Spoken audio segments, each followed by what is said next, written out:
বাংলাদেশ ও চীনের বন্ধুত্ব ৫ দশকেরও বেশি সময়ের পরীক্ষায় গড়ে ওঠা এক নির্ভরতার নাম। পারস্পরিক শ্রদ্ধা, সহযোগিতা ও আস্থার দৃঢ় ভিত্তির উপর দাঁড়িয়ে সময়ের পরিক্রমায় এ সম্পর্ক আজ পৌঁছেছে কৌশলগত অংশীদারিত্বের অনন্য উচ্চতায়। উন্নয়ন, প্রযুক্তি, শিক্ষা ও সংস্কৃতির বহুমাত্রিক গল্প নিয়ে আমাদের নিয়মিত আয়োজন ঢাকা বেইজিং এক্সপ্রেস, চ্যানেল 24 এবং চায়না মিডিয়া গ্রুপ সিএমজির যৌথ প্রযোজনায় আমরা তুলে ধরছি দুদেশের অগ্রযাত্রা, সম্ভাবনার সব গল্প। সঙ্গে আছি আমি সামিয়া সেহরিস আলম।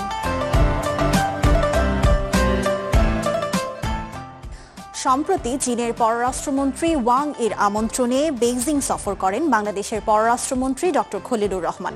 এ সময় বৈঠকে চীন ও বাংলাদেশের দ্বিপক্ষীয় সম্পর্ক জোরদার, উন্নয়ন সহযোগিতা সম্প্রসারণ, আঞ্চলিক ও আন্তর্জাতিক নানা ইস্যুসহ মোট 10টি গুরুত্বপূর্ণ বিষয় উঠে আসে।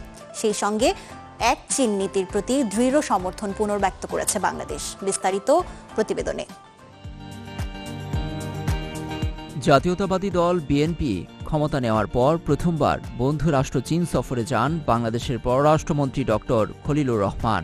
চীনের কমিউনিস্ট পার্টির সিপিসির কেন্দ্রীয় কমিটির পলিট ব্যুরোর সদস্য এবং পররাষ্ট্রমন্ত্রী ওয়াং ইর আমন্ত্রণে ডক্টর খলিলের 3 দিনের এই সফর ছিল দুদেশের সম্পর্ককে আরও গভীর করা। সফরে চীনা কমিউনিস্ট পার্টি সিপিসির কেন্দ্রীয় কমিটির পলিট ব্যুরোর স্থায়ী কমিটির সদস্য এবং চীনা গণরাজনৈতিক পরামর্শ সম্মেলনের জাতীয় কমিটির চেয়ারম্যান ওয়াং হুনিংয়ের সঙ্গে দুদেশের পারস্পরিক স্বার্থ সংশ্লিষ্ট বিষয়ে আলোচনা হয় বাংলাদেশের পররাষ্ট্রমন্ত্রী খলিলুর রহমানের। এরপর বৈঠক হয় চীনের পররাষ্ট্রমন্ত্রী ওয়াং ইর সঙ্গে। এ নিয়ে 7 মে ফেসবুক পেজে যৌথ সংবাদ বিজ্ঞপ্তি প্রকাশ করেছে বাংলাদেশের চীনের দূতাবাস। তাতে বলা হয়েছে, পররাষ্ট্রমন্ত্রী খলিলুর রহমান পুনর্ব্যক্ত করেন যে বাংলাদেশ দৃঢ়ভাবে এক চীন নীতি মেনে চলে এবং তাইওয়ানকে চীনের অবিচ্ছেদ্য অংশ হিসেবে দেখে। এ সময় চীনের 15তম পঞ্চবার্ষিক পরিকল্পনার সফল সূচনার প্রশংসা করে ঢাকা। অন্যদিকে বাংলাদেশের নতুন সরকারের কার্যক্রম এগিয়ে নেওয়ার প্রচেষ্টাকে সমর্থনের কথা জানিয়েছে চীন। 10টি ইস্যুর মধ্যে তিস্তার উপর বিশেষ গুরুত্ব দেওয়া হয়। তিস্তা নদীর সমন্বিত ব্যবস্থাপনা ও পুনরুদ্ধার প্রকল্প TRCMRP-তে চীনের সম্পৃক্ততা ও সমর্থন কামনা করে ঢাকা। মিয়ানমার থেকে বাস্তুচ্যুত হয়ে বাংলাদেশে আসা রোহিঙ্গাদের প্রত্যাবাসন প্রশ্নে আলোচনার মাধ্যমে সহযোগিতার আশ্বাস দিয়েছে বেইজিং। এছাড়া মধ্যপ্রাচ্যে শান্তি ও স্থিতিশীলতায় চীনের প্রেসিডেন্ট শি জিনপিংয়ের প্রস্তাবিত 4টি উদ্যোগের প্রশংসা করেছে বাংলাদেশ। উভয় পক্ষ অবিলম্বে ও পূর্ণাঙ্গ যুদ্ধবিরতির আহ্বান জানিয়েছে। এদিকে চীনের কেন্দ্রীয় কমিউনিস্ট পার্টি সিপিসির আমন্ত্রণে 10 দিনের রাষ্ট্রীয় সফরে বিএনপি মহাসচিব ও স্থানীয় সরকার মন্ত্রী মির্জা ফখরুল ইসলাম আলমগীরের নেতৃত্বে একটি প্রতিনিধি দল গত 16 থেকে 24 এপ্রিল চীন সফর করেন। এ সময় বেইজিংয়ের চায়না মিডিয়া গ্রুপকে একটি বিশেষ সাক্ষাৎকার দিয়েছেন তিনি। বিস্তারিত প্রতিবেদনে। বিএনপির মহাসচিব ও বাংলাদেশ স্থানীয় সরকার, পরি উন্নয়ন ও সমবায় মন্ত্রী মির্জা ফখরুল ইসলাম আলমগীর 1 বছরের কম সময়ে দ্বিতীয়বার ও মন্ত্রী হিসেবে প্রথম চীন সফর করলেন বিএনপি মহাসচিব ও স্থানীয় সরকার মন্ত্রী মির্জা ফখরুল ইসলাম আলমগীর। আগের সফরের চেয়ে এই সফরে প্রত্যাশার পার্থক্য নিয়ে চায়না মিডিয়া গ্রুপকে দেওয়া সাক্ষাৎকারে মন্ত্রী জানালেন, বিএনপির প্রতিষ্ঠালগ্ন থেকেই চীনের সঙ্গে বাংলাদেশের একটি ঘনিষ্ঠ সম্পর্ক আছে। চীনের যে ম্যাজিক্যাল ডেভেলপমেন্ট, যেটাকে আমি বলি যে একটা জাদুকরী উন্নয়ন, এর বিষয়গুলি জানতে চীনে বারবার করে আসা এবং বোঝার চেষ্টা করাটা, এটা বিএনপির জন্য গুরুত্বপূর্ণ বলে আমি মনে করি। চীনের জাদুকরী উন্নয়ন, ডিজিটাল প্রযুক্তি, কৃষি, নবায়নযোগ্য শক্তি থেকে কিভাবে বাংলাদেশ উপকৃত হতে পারে, সব বিষয়ই হয়েছে খোলামেলা আলোচনা।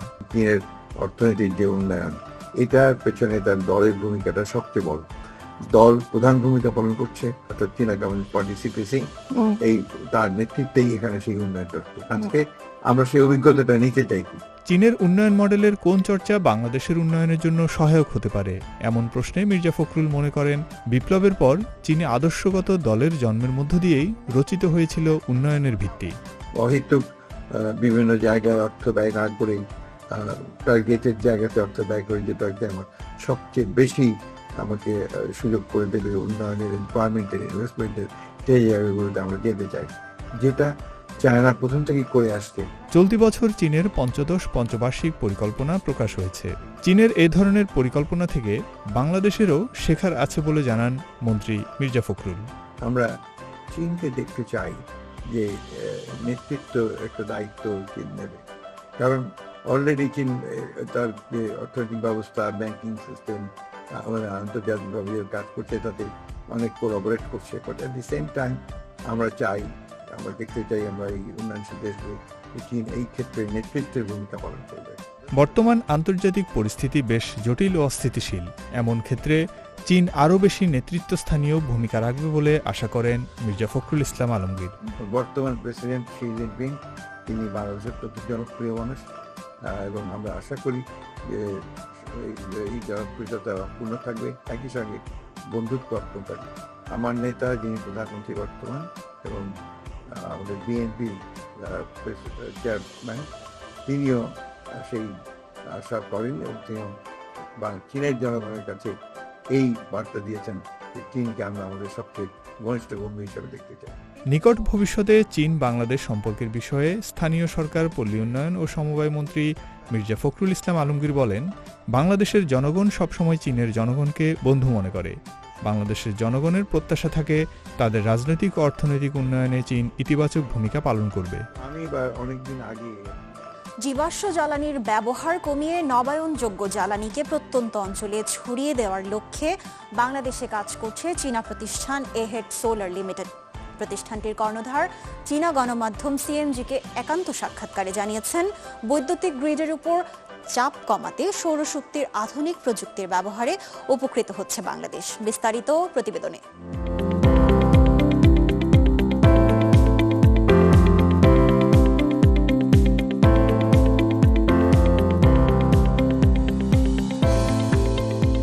জীবাশ্ম জ্বালানির ব্যবহার যেভাবে বাড়ছে, তাতে সেই দিন হয়তো খুব বেশি দূরে নয় এসব প্রাকৃতিক সম্পদ ফুরিয়ে আসবে। সেই বিষয়টি মাথায় রেখে চীনের রাজধানী বেইজিং থেকে সর্বত্র নবায়নযোগ্য জ্বালানি অর্থাৎ সৌরশক্তিকে ব্যবহার করে বিশ্বে নজির স্থাপন করে যাচ্ছে দেশটি। এই আধুনিক প্রযুক্তি বাংলাদেশে কিভাবে ছড়িয়ে দিয়ে বিদ্যুতের গ্রিডে চাপ কমানো যায়, সেই ভাবনা নিয়ে কাজ করছে চীনের একটি প্রতিষ্ঠান। আবাসিক ভবন থেকে শিল্প প্রতিষ্ঠান এবং হাসপাতালের ছাদ, অনেক স্থাপনাতেই এখন চীনের সৌর প্রযুক্তির ব্যবহার হচ্ছে। এর বিশেষত্ব হল সনাতন পদ্ধতির কংক্রিটের ছাদ ঢালাইয়ের পরিবর্তে এই সোলার প্যানেলই বিকল্প ছাদ হয়ে উঠতে পারে। 2021 সালে গড়ে ওঠা এ চীনা প্রতিষ্ঠান দীর্ঘদিন ধরে ছাদের বিকল্প হিসেবে কিভাবে সোলার স্থাপন করা যায় তা নিয়ে কাজ করছে। এর জন্য মেইন ওয়াটার চ্যানেল এবং সাব ওয়াটার চ্যানেল বসানো হয়েছে, ফলে বৃষ্টির পানি প্রবেশের কোনো সুযোগ নেই। এই সোলার 25 বছরের বেশি সময় ধরে নিশ্চিন্তে ব্যবহার করা যাবে বলে জানিয়েছেন প্রতিষ্ঠানটির ব্যবস্থাপনা পরিচালক। অন্য দেশের তুলনায় এই প্রতিষ্ঠানের প্রযুক্তি ভিন্ন বলেও তিনি দাবি করেন। But now it's time, if Bangladesh all the many power from solar. বাংলাদেশের মানুষ সোলার ব্যবহারের দিকে আরও ঝুঁকতে পারে। এতে তাদের জাতীয় বৈদ্যুতিক গ্রিডে চাপ কম পড়বে বলে আমি মনে করি। বাংলাদেশ জ্বালানির বেশিরভাগই বিপুল অর্থ দিয়ে মধ্যপ্রাচ্য থেকে আমদানি করে থাকে। এক্ষেত্রে সোলার প্রজেক্ট নবায়নযোগ্য জ্বালানি, এর খরচও কম। জনসংখ্যার তুলনায় বাংলাদেশে জায়গা কম থাকায় আমার মতে ছাদ হয়ে উঠতে পারে দারুণ জায়গা। যে কোনো ছাদে এটি ব্যবহার করা সম্ভব। এতে গরমটাও কম লাগবে। If our government or all the person believe solar. এই সোলারের পাশাপাশি তাদের তৈরি লিথিয়াম ব্যাটারিও অনেক শক্তিশালী এবং পরিবেশ বান্ধব বলে জানান ইভান ইওয়ান। এদিকে 3 বা 4 হুইলার গাড়িতেও চলছে সোলার বসানোর কাজ। এক চার্জেই চলবে 10 থেকে 12 ঘন্টা। আমরা ধীরে ধীরে যদি জীবাশ্ম জ্বালানির উপর নির্ভরতা কমায় নবায়নযোগ্য জ্বালানির উপরে নির্ভরতা বাড়াতে পারি এবং ব্যবহার শুরু করতে পারি, তাহলে এটা অটোমেটিক্যালি গ্রিডের উপরে চাপ কমে যাবে। যেরকম আমাদের এখানে রুফটপ সোলার প্লাস BESS, এটার মারফতে গ্রিডের কোনো পাওয়ার ছাড়া, কোনো কানেকশন ছাড়াই আমাদের এখানে আমরা বিদ্যুৎ ব্যবহার করছি। চীনের এ প্রযুক্তি জীবাশ্ম জ্বালানির উপর নির্ভরতা কমিয়ে বাংলাদেশের নবায়নযোগ্য জ্বালানিতে প্রবেশে বড় ভূমিকা রাখতে পারে। ঢাকা বেজিং এক্সপ্রেসে নিচ্ছে একটা বিরতি, আমাদের সঙ্গেই থাকুন।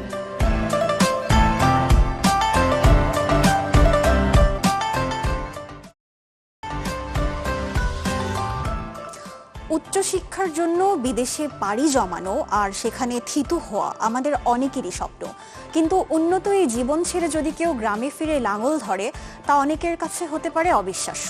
এমনই অবাক করা চীনের এক তরুণী চিয়াং ইয়াইউ, যিনি বিদেশি ডিগ্রি ফেলে বেছে নিয়েছেন কৃষিকে। মাটির সাথে তার এই সখ্য কিভাবে বদলে দিচ্ছে গ্রামীণ অর্থনীতিকে, চলুন দেখে আসি প্রতিবেদনে। এটি চীনের দক্ষিণ পশ্চিমাঞ্চলীয় ইউনান প্রদেশ।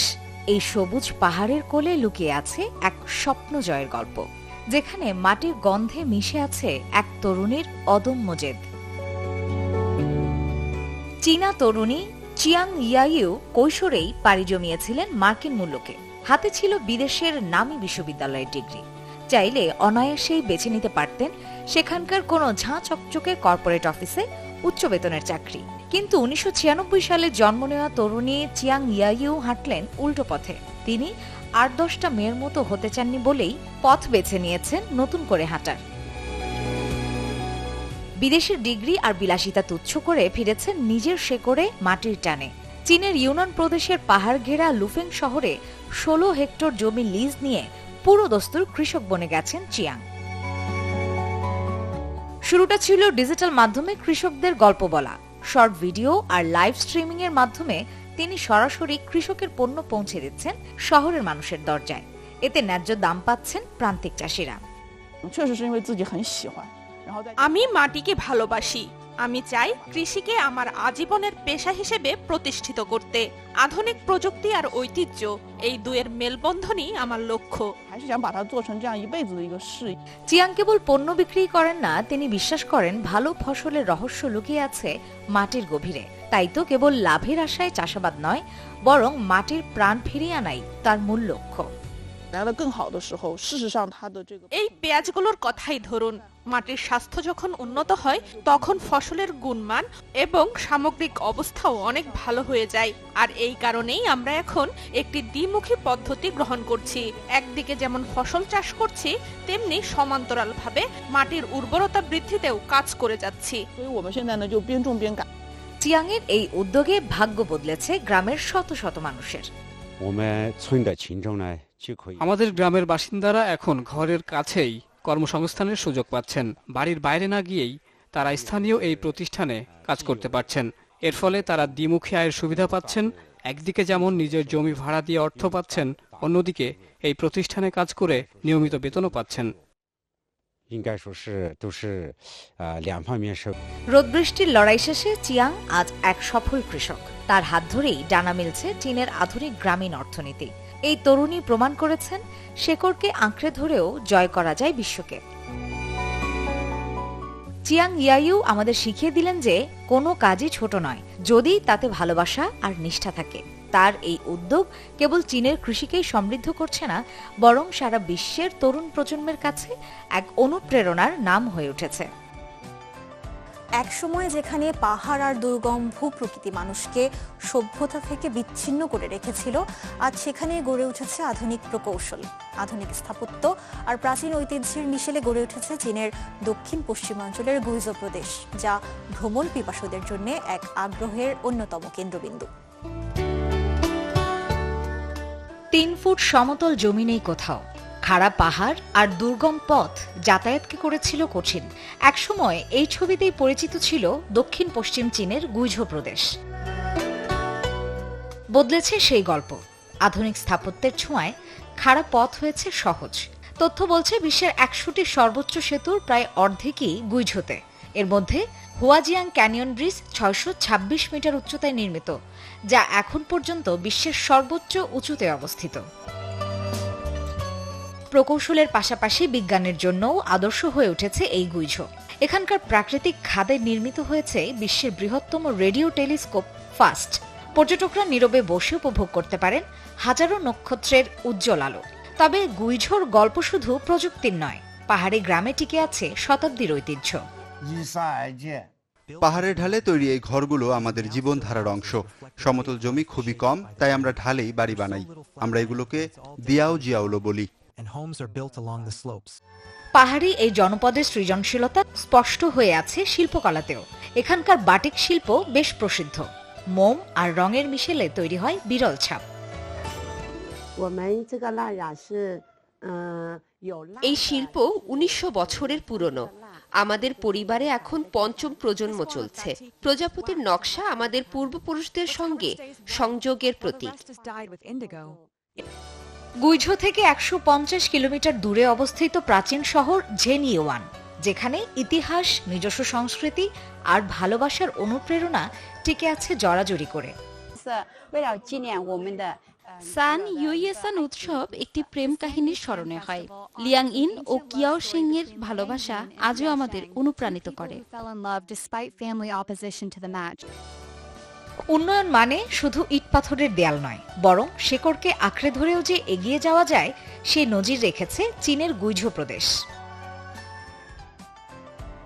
চীনের রাজধানী বেইজিংয়ে চালু হয়েছে নতুন এক মহাকাশ শিক্ষা কেন্দ্র, যেখানে শিশু কিশোররা হাতে কলমে জানতে পারবে মহাকাশ অভিযানের নানা দিক। এই কেন্দ্রটি ভবিষ্যতের মহাকাশ বিজ্ঞানীদের অনুপ্রাণিত করার একটি প্ল্যাটফর্ম হিসেবে কাজ করছে বলে মনে করেন সংশ্লিষ্টরা। বিস্তারিত প্রতিবেদনে।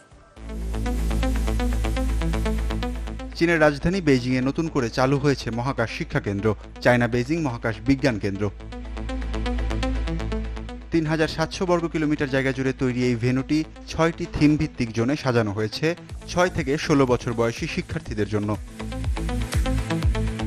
এখানে রকেট উৎক্ষেপণের বাস্তবসম্মত কাউন্টডাউন, সিমুলেশন এবং স্যাটেলাইটের ভেতরের গঠন উপভোগ করতে পারবেন দর্শনার্থীরা। চাঁদের পৃষ্ঠের অভিজ্ঞতা জেনে শিশুরা স্পেস স্যুট পরে দেখতে ও চালাতে পারে লুনার রোভার। এছাড়া রয়েছে মঙ্গলের আবহাওয়ার মডেল এবং চুরং রোভারের লাইফ সাইজ মডেল। ছোট বাচ্চারা সবকিছু না বুঝলেও তারা মহাকাশের বিস্ময়টা অনুভব করতে পারে। আমার সন্তান আজ ভীষণ আনন্দিত। এখানে ভার্চুয়াল রিয়েলিটি, 3D প্রযুক্তি এবং কৃত্রিম বুদ্ধিমত্তা ব্যবহার করে তৈরি করা হয়েছে এক ইমার্সিভ অভিজ্ঞতা, যেখানে শিশুরা এখানে মহাকাশ প্রকৌশলীর ভূমিকায় অংশ নিতে পারবে এবং বাস্তব গবেষণা যন্ত্রপাতি দিয়ে শেখার সুযোগ পাচ্ছে। আরও আছে প্রায় ৩০ মিটার দীর্ঘ একটি রকেটের কাঠামো, হলোগ্রাফিক স্পেস স্টেশন প্রদর্শনী এবং চাঁদে ঘাঁটি নির্মাণের ইন্টারঅ্যাক্টিভ গেম। সব মিলিয়ে এটি যেন একটি ছোট মহাকাশে অবস্থিত শহর। মানুষ এখন শুধু মহাকাশ দেখতে নয়, এর পেছনের বিজ্ঞান জানতে আগ্রহী। তাই আমরা আধুনিক প্রযুক্তি ও শিক্ষাকে একত্র করেছি। এই কেন্দ্রটি শুধু বিনোদন নয়, বরং ভবিষ্যতের মহাকাশ বিজ্ঞানীদের অনুপ্রাণিত করার একটি প্ল্যাটফর্ম হিসেবে কাজ করছে। মহাকাশ শিক্ষা জনপ্রিয় করতে সরকারের এই উদ্যোগ নতুন দিগন্ত খুলে দেবে বলে মনে করছেন সংশ্লিষ্টরা।